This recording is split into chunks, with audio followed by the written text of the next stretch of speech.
third of Outstanding Personal Relationships and co-author of the new book, Let's Talk Polygamy Uncensored. Do you guys have your copy? If not, go to letstalkpolygamy.com for details.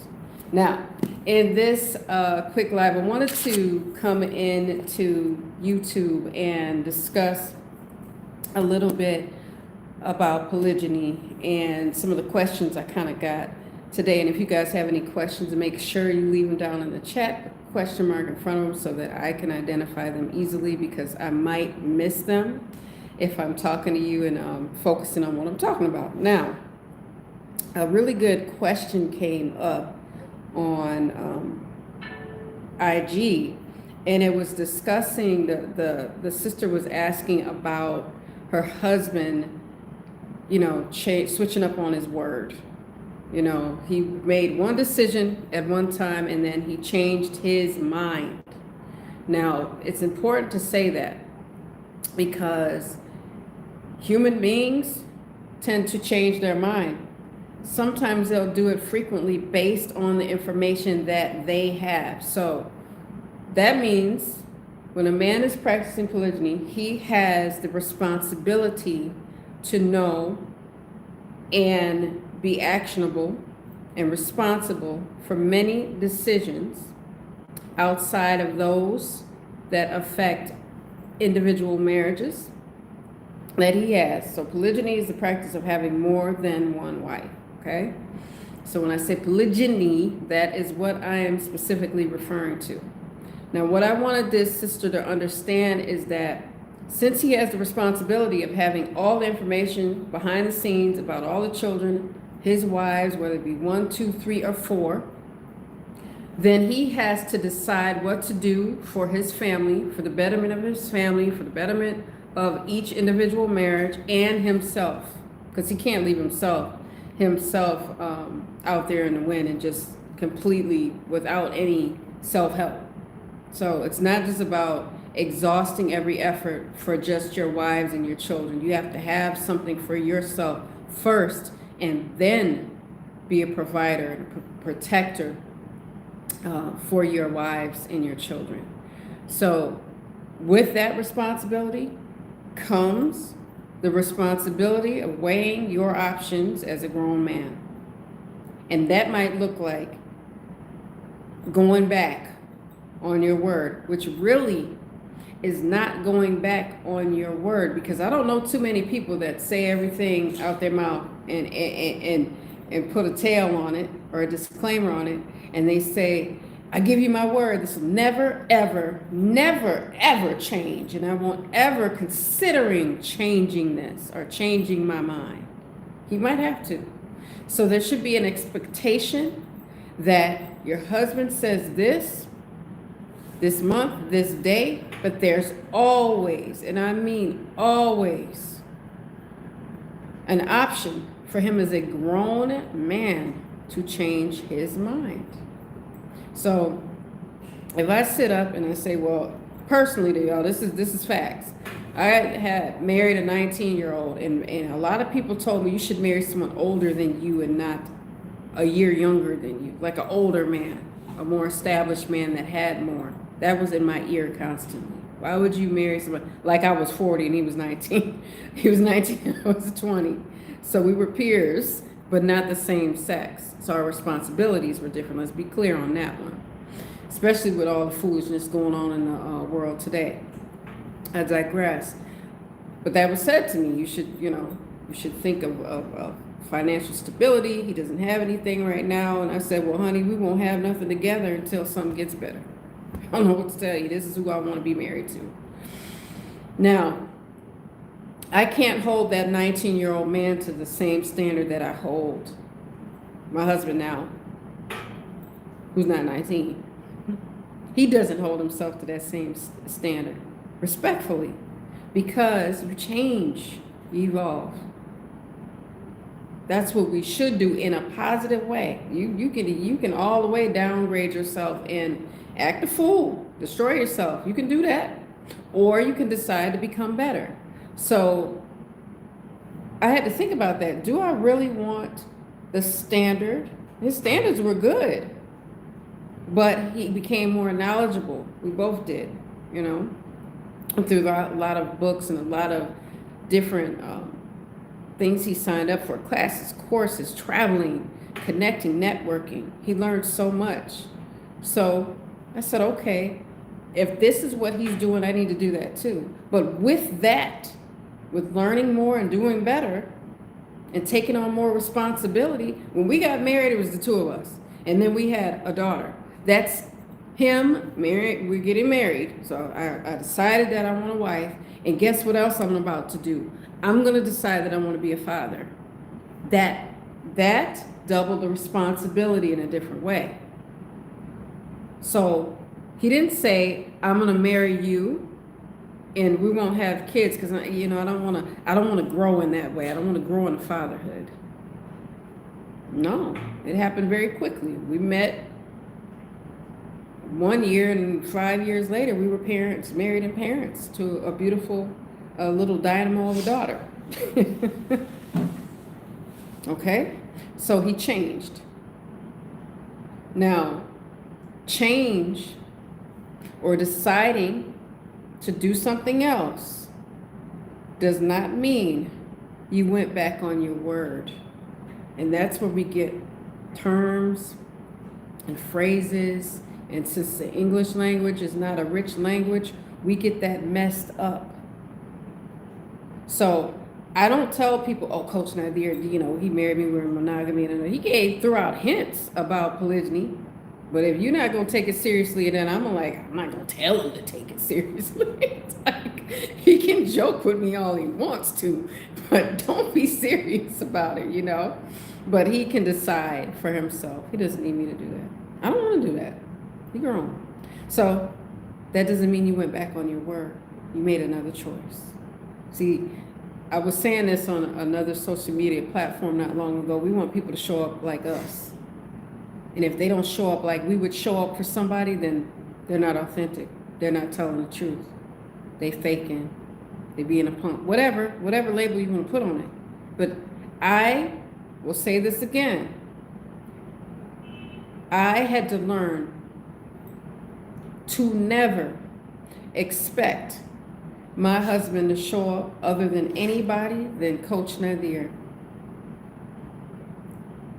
Right or right. I don't expect him to show up as Coach Fatimah. He show up as Coach Fatimah, I'm calling him mama. Because then we got a problem. He's always going to show up as himself. And we as wives have to be, if we want to understand our husbands, accepting of that. They're not going to show up as women. They're not going to show up as heterosexual women that are married to men in polygyny, ever. They're never going to do it. So getting that thought out of our head is important. So what may look like going back on one's word is just a grown man making an adjustment that he has every right to make. Because if he's a good man, and I don't like to put that in the front, because we always, you know, we here talking about good, healthy relationships and good people, okay? And perceiving each other as evil or bad men and women, and some of them are, I ain't gonna lie, some of them are very manipulative and playing games and all, and we addressed that on YouTube specifically about games that are played in polygyny. But if we're talking about good people, and we always are, then they might make an adjustment, because they have to think about the whole big picture. They can't just sit here in initial wifehood and say, okay, I'm going to do all this stuff and get on this hamster wheel and do everything you want me to do.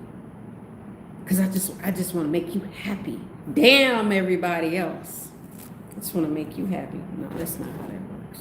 We don't ask anybody to do that other than until we get into polygyny. Until our husbands get into polygyny. Okay, be perfect now. You did this, be perfect. Fix me. That's not how it works, y'all. I'm just reading some comments, guys. My brain didn't break on you. Okay, you seem oppressed because no sane, independent woman would talk like you. I don't know, stick around. You might find out something else.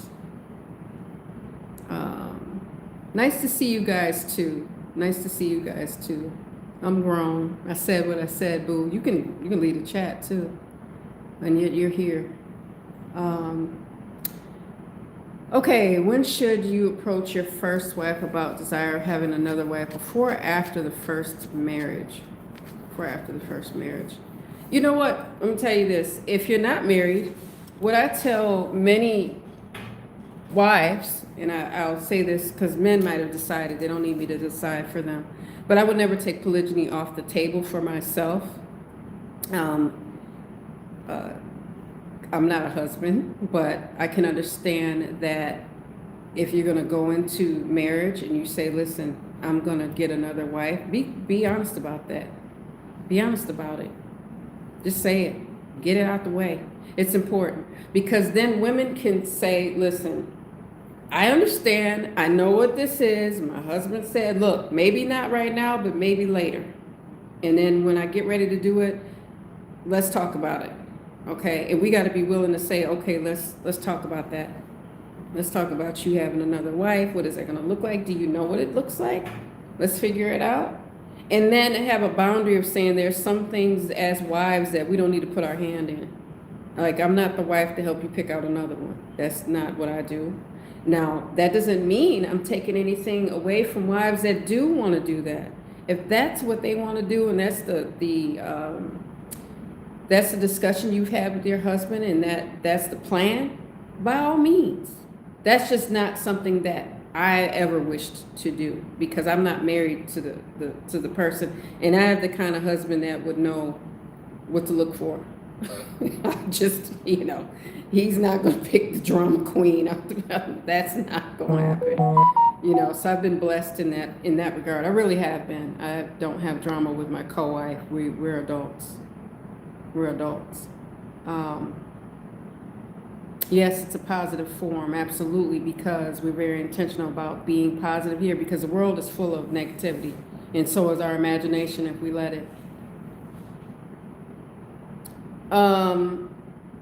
Okay, sis, I'm gonna repeat what you said, okay? I feel sad. I can't control my sad feelings. This is what I want to tell you. Your brain hears this, and then your brain says, oh, I can't because we've decided that we're not going to. Can't means I won't. If you say, I can handle this, this is not easy, but I'm going to figure out the best way I can handle it. So I had to do this. Personally, that was my struggle. How in the hell is this going to work? Right? And then I said, stop asking that question, Fatimah. Ask how it can work. Because every time you ask yourself or say, make a defeatist statement and go, this can't, ain't no way. Ain't no way. That's a really it's a really negative phrase that we've taken on in social media. Like the youth throw that around. Ain't no way. Ain't no way. Ain't no way. Ain't no way. Your brain goes, that you're right. Ain't no way. Yes. But I understand what you're saying because I used to do that all the time.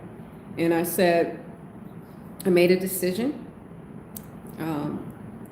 that I wasn't going to say those things to myself about myself or my marriage anymore.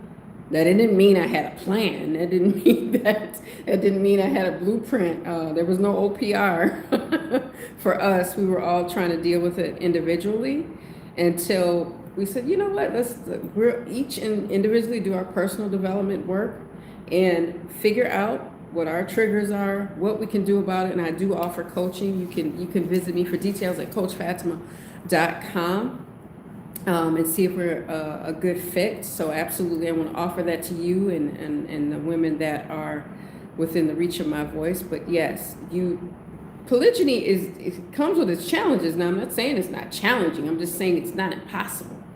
There's absolutely a way to be successful in polygyny. There's a way. There's an outstanding way to be successful in polygyny. So yes, I understand. Know that your feelings are under your control. Because I'm going to give you an example real quick. If somebody says, like somebody said not long ago, Ain't no sane woman, da da da da da. I go deaf after a while because you don't get to tell me how I feel about me and my family and my husband. I tell myself that. I know that. I know I'm loved. So no amount of hatred on this platform, no amount of hatred in somebody's imagination, or, you know, I told you, the haters are your biggest campaigners, whether they want to accept it or not. So if I look at something someone else says about me, my family, my husband, my marriage, my clothes, whatever the case may be, and let that run my life, find out how stubborn I am. Find out how stubborn I am, because I get to decide how I feel, and I feel good. Okay, how do you overcome the sadness and the emotional blunder that's created when one's husband has found another spouse? Not diminishing your title. Not diminishing your title. That is something that I think, whether you're an initial wife or a subsequent wife, again, we're all wives. And when we say that we're not something, or our husbands don't love us, listen, let's get this message. Think about pregnancy. I've had 7 children. I had 4 girls, 3 boys. 4 girls first, then 3 rambunctious little boys. I didn't stop loving my oldest daughter because there were 6 children behind her, or there was a second daughter that was born. Okay, my love for her didn't go out the window.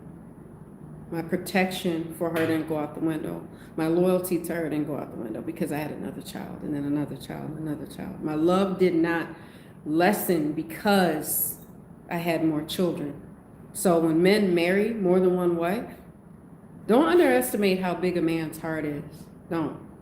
Because then you're putting a limit on him that he doesn't put on himself. He doesn't. We say that. That's stuff we say. Because again, we want our husbands to show up as we are. That's not how they operate. Okay. Okay, honestly, my husband let me choose my co-wife. He cared about my feelings for her before he married again. That's not bad. That is a success story. And we like to hear that here. We like to hear your wins. And if you guys are interested in really having a mature, private conversation with us, make sure that you guys join our polygamy community at polygamycommunity.com, where we're with like-minded people. So we don't have to deal with the interference and noise of the Tylers and the trolls and the trollocs in the comments, because some people are that way. You know, they show their level of maturity by leaving negative comments and trying to disrupt the positivity. It's impossible for them. They should go somewhere and go eat or go take a nap like a toddler or a child does. But yeah, we like those success stories. Everybody doesn't have them, but I love to hear it. You know, if you can help him choose a wife that fits within the goals of the family or whatever, absolutely, by all means. I'll never tell somebody, oh, don't. Hey, everybody's different, and that's okay. I've had some sisters say, well, my husband married a sister that I thought would benefit from a great husband. It wasn't easy for me, but I told him about her, and, you know, they did everything official, and it was really great, and some didn't have so much success. But what's beautiful about it is that although it might have ended in divorce, the brother ended up marrying somebody that it worked for the whole family, and they have a closeness. So I really love to hear those awesome stories. I really think that's so good and encouraging, you know? So, okay. Alhamdulillah. Yeah. Having an understanding is so important. But you know what's good, sister? What's good about that is that you were willing to talk to him about it. See how that works? When we want to listen and open conversation and say, look, what's on your mind? I'll tell you what's on my mind. And maybe you can find some common ground. And that's always welcome. If I could go back into time, I would have did that myself. But, you know, the way I was set up back then, I was like, he'll let me know. Ignorance is not bliss, it's tragedy. That's what Jim Rohn said. So I thought, hey, look, I'll just be ignorant for now, and he'll just let me know when he does it. And it just did not work out that way at all. So let's see here. How do you ignore the outsiders, other people's reactions, lack of support, bad mouthing us? Let me tell you something. Year 2011, when polygyny entered our family, Coach Nazir, I knew he had married Coach Nyla. I didn't initially. He's talked about that. That's not a secret. That's old news. That's not new news. It might be new to you, but it's not new to me. And it's not new to some of the people on this channel. I'm gonna tell you what my grandmother told me, and she was not a Muslim woman, but she was wise. When that old lady wasn't fussing, she was wise, and she told me something. I said, "Oh, Grandma, how did you deal with certain stuff? Grandpa, how did you?" And I'm not by any means saying this is cheating. I would never do that, but she had to learn how to sit in some of his decisions. I'll say that, and that's where I was struggling. And she said, "I buried my mama. Her mother had a massive stroke. She couldn't talk for a year. Her mother spoke right before she died. She said, my grandmother said, 'Mama, don't leave me.' She said, 'I have to.' She closed her eyes, took her last breath, died." Okay? I buried my 13-year-old sister from childhood brain cancer. Buried, before that, my brother-in-law. Before him, may Allah grant him Jannah. Before him, my grandfather. Buried my father-in-law, may Allah grant him Jannah as well. May we be reunited with the two of them. And host of other loved ones. That's fine. Polygyny's not. Polygyny's not. So one thing that I understand about outsiders, I've never cared what anybody thought of me.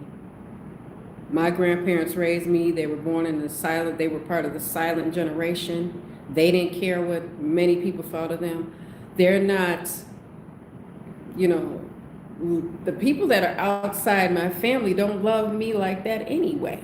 And a lot of them don't like me. And I don't care because I love me. Not in an arrogant way, but I love the growth. And I love my family. And nobody's opinion of my family is going to make me erase that fact that my loyalty is to my family. So my loyalty is not to an outsider. They're outside of anything that I can do. So if I'm an outsider to them, I can't sign up for that class, and I won't rent space in my head to care about somebody who's made it their intention to not give a damn about me. So if it's my clothes, if it's, any of that stuff, anything negative, I don't have time for that. I don't have time for that. I'm too busy over here being a wife and a mother and an entrepreneur and an author and an artist. And the best Muslim that I can be, and try to grow and learn from the people around me, to be bothered with anybody talking negative about us. I don't have time for that. I told you, they can find out how stubborn I am. I'm just not going to do it. And understand something about lack of support. That's what's so good about our community, our polygamy community, is that that's where you can find a lot of support. And even with some of the really positive, awesome people here on YouTube, that are a lot of our followers and supporters, they're great. They've come to our defense sometimes, and I've seen them gather some people up on lives. Like, this is really awesome to see. Sometimes you got to be your own support system. Every morning I try to get up with a purpose to support the people that I love and that love me back, and just be a positive force and be determined when I get up in the morning and have a clear vision of, if it's a roadblock, I'm going to go through it, around it, under it, over it, square up with it if I have to. They're going to badmouth you. Understand that bad people going to badmouth. That's what they do. That's what they do. They should get paid for it because they're wasting their time, and understand that you get to tell yourself how you feel about yourself. I had people say, "I can't do the tassel, it's too many colors, she got on 45 scarf caps, the brooch too much." I don't care. If this house was empty right now, I'd be dressed just like this. So I don't care nothing about that. I care about what my Creator feels about me. That's what I care about, because death is final. So I can't deal in this life with people that are really dumb. Some days, same-ish, different toilet with them. So that's how I look at it. Thoughts are things, y'all. You tell yourself negative stuff is going to come out of you. It's going to be in your energy, all types of stuff. I'm not by any means saying I act right all the time, but I try to be as grateful as I can and think about people that have less than me, that think that this life is too much, and I get it. You know, I'm just grateful for the support that I have. And sometimes your circle is not a big circle. It's about quality over quantity. Okay, it's pulling me back. Every time questions come to mind, why he did it to me. What do you mean why he did it to me? Just a little clarification, please.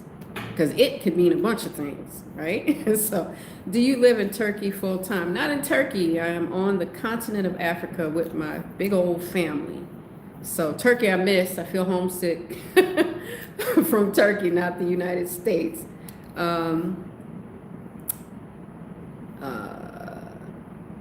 Okay, I want to say this. I just had to say this on IG, and I came over to Facebook. Listen, I want to just be clear, and I don't want to come off as though I'm being rude or anything like that. I'm very serious in what I'm about to say. If you are dealing with or suspect you are dealing with mental health issues, reach out to a local therapist. I'm very serious. I'm not a therapist. I am indeed a coach. So I don't do therapy, but I do understand that some people need to be under the care of a therapist and get possibly some diagnosis for what they might be going through, because there are some signs of depression and different things that I won't get into that right now, sister, but like I was saying before, definitely seek help. I would tell Muslims that, and this is something that really comes from people that have had therapy in the past, that I know that are Muslim, they've had marital counseling, different things, and they were very selective about who they chose to do therapy with, and they did pick Muslim people that were certified in that area. So absolutely, I understand what you're saying. I'm not Muslim, but I think it was fantastic from Europe looking to get into polygyny. Thank you for the compliment. Appreciate the kind words about our family and everything and everyone. Really do appreciate it. Okay, what are the pros and cons of living in one household in polygyny? We do not live in one household in polygyny. Would you advise to build separate households? I would advise it, but every family is different. It might work for you, but for our family specifically, we do have, I have bonus daughter and bonus sons, and then I have two sons with Coach Nyla that are here, and then our daughters. We have daughters that are married and on their own, and then we have a daughter here. So we have a big number in our family, double digits. So that would be difficult to have us all under one roof, and both queens need their own castle with their king. So that works out for us. So, I mean, hey, look, let me tell you something. If the roof was big enough and you could have separate quarters, then by all means, I mean, for us, but it's just not practical in a family this large. Like I said, there's no cookie cutter. So if you decide that that works for you, absolutely. We do know some families that do live under the same roof, but for us, it would be difficult. The children that I have with Coach Nazir, they're older, and then we have the middles and the littles, and everybody matters in our family, and all our children count, and they're all loved and supported. But with that, they have different schedules, different sleep schedules, different needs, different educational needs. So mixing the children, although we do outings together and we have family meeting every week, it's just difficult with large numbers. Okay, yes. Okay. Let's see, y'all. I'm just looking through the comments. How do you divide time between families? We're one big family. We don't say families for us. We know everybody's not there yet, by all means. You know, it takes time in many cases, but we're one big family, so that I give clarification, because some people just don't know, and that's okay. There's no judgment here. I understand that. But Coach Nazir transitions out of his homes every 24 hours, okay? So, and that works for our family. Some brothers do every 2 days. We know a brother that does every 3 days. I knew a brother, Coach Nazir knew him too. He had 3 wives, so he'd do 2 days at one, 2 days at the other, 2 days at the third, and the 7th day he had a separate dwelling for himself where he would study and do content. He's a content creator as well. So he had that 7th day that he took for himself and his children. He saw his children every day though. But every man is different. The needs of the family is different. But for us specifically, that's the split. How do you encourage your husband to be fair in terms of time and maintenance? Let me tell you something, sister. I'm going to just tell you about, in general, for my husband. I'm not saying that you're talking about Coach Nazir, but the way he does it, I've never had to encourage him to balance time and maintenance. That's something that he does as a practicing Muslim, but that really is who he is, at the heart of who he is. And people know that of him. A lot of people know that about him because in the States, we're from the upper Midwest near Chicago.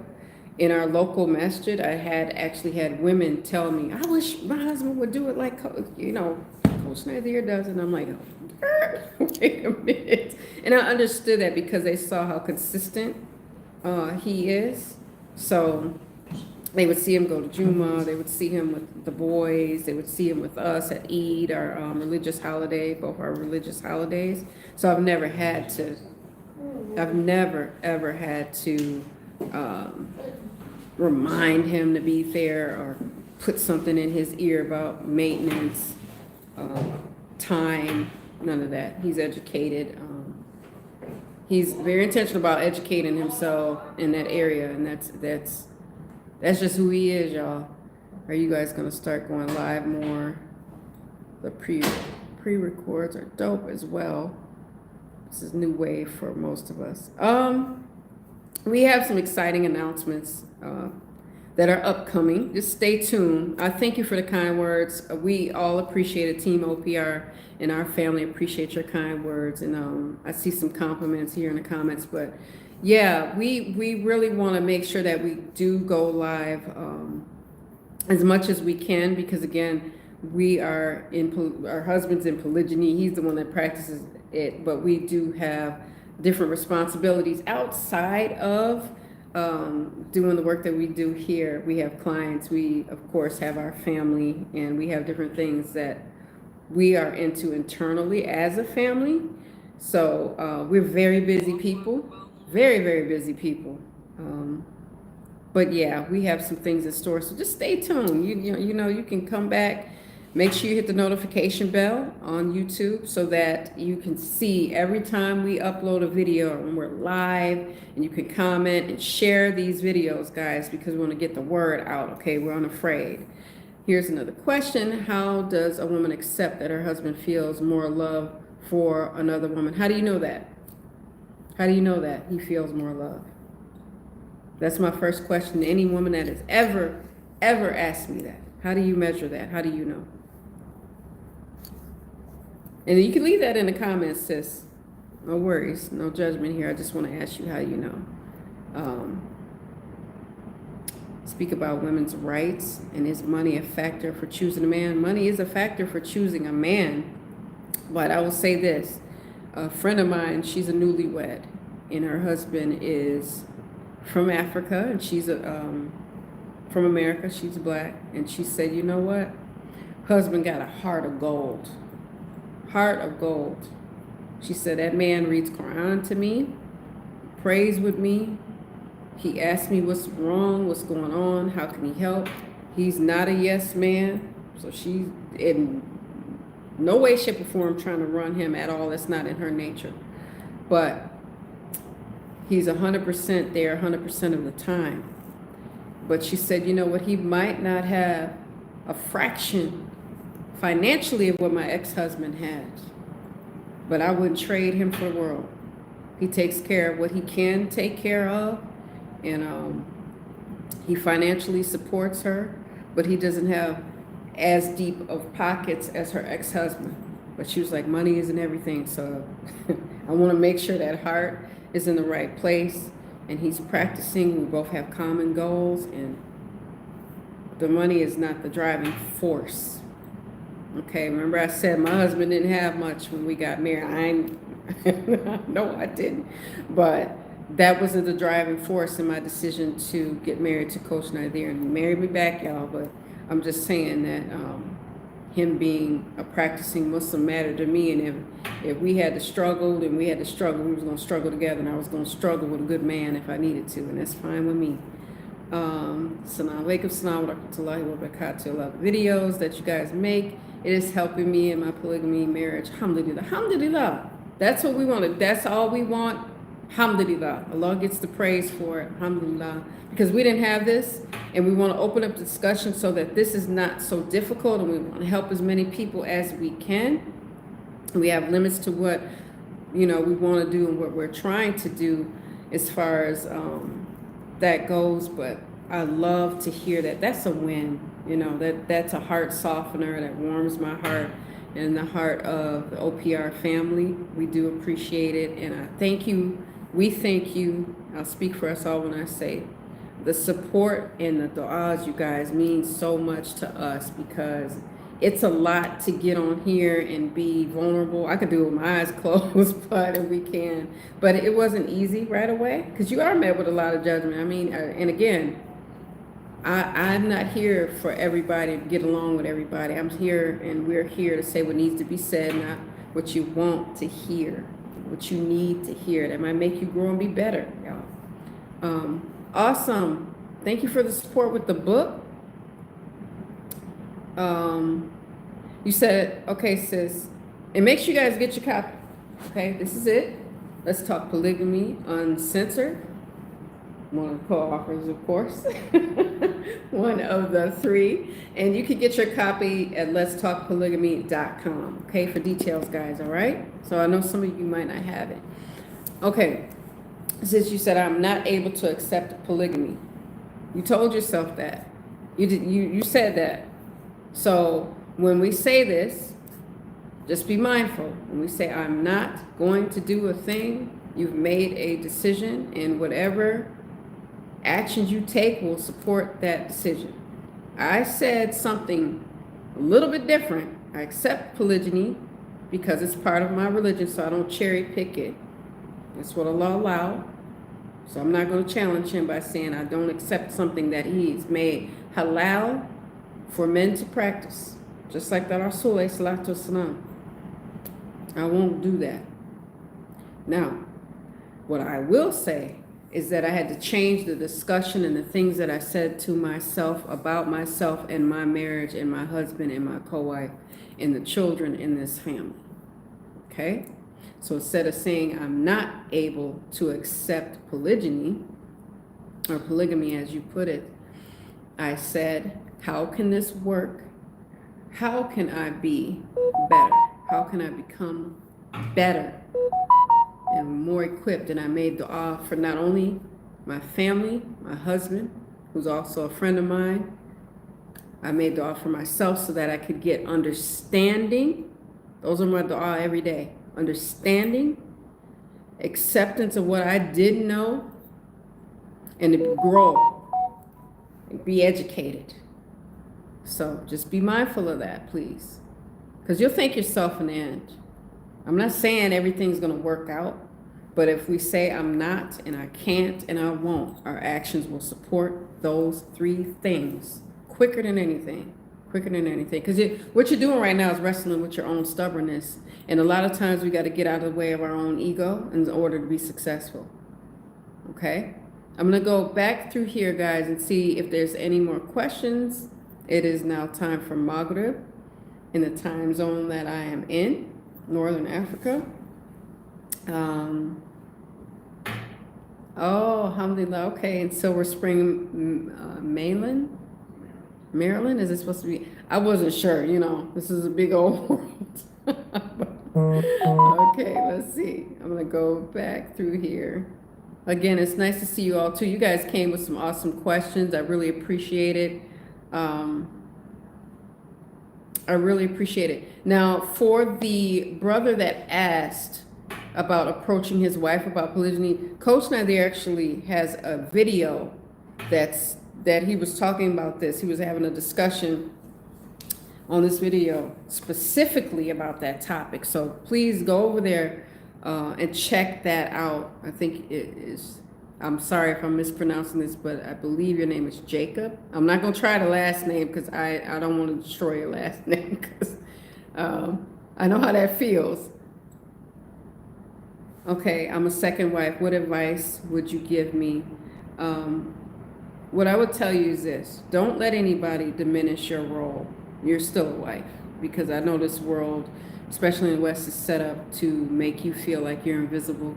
My awesome co-wife, Coach Nyla, does discuss that on YouTube.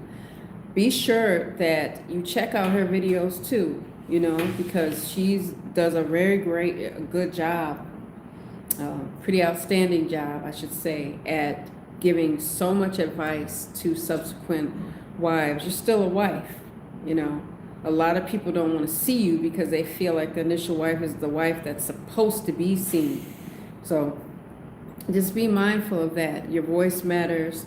Your life does matter. Your experiences matter. You have every right to be heard. And one of the safe spaces you can be heard in is our polygamy community, okay?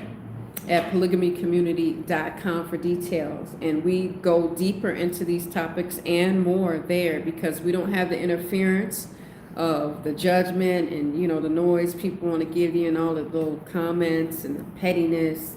You can speak with us directly in there. We have our blog that goes out every week, and we do discuss and give you some really practical advice that you can start on and you can implement today, actually. So head on over there, sister. Some really powerful information that you can access at polygamycommunity.com. And I welcome all of you and invite all of you to join our private community as well.